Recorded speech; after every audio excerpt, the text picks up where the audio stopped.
पेरणीसाठी गावाकडे आलो आणि पाऊसच पडला नाही. नमस्कार, मी शिवम. गावाकडे आलो, बाकीचे काम उरकून घेतले आणि चाललो आता बुलढाण्याला. घराच्या बाहेर आला, चिरकुट आपल्याला टाटा करत होता.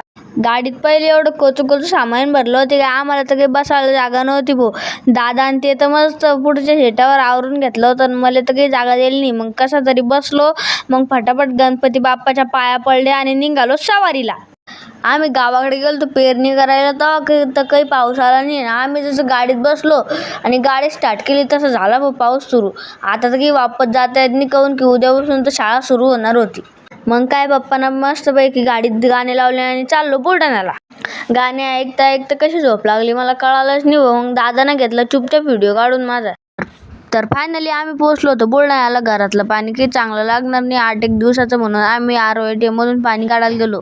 ATM जवळ गेलो आणि म्हणलं, घे बा 5 रुपयाने ते. आम्हाला 5 रुपयाचं पाणी काढून लय तहान लागली म्हणलं.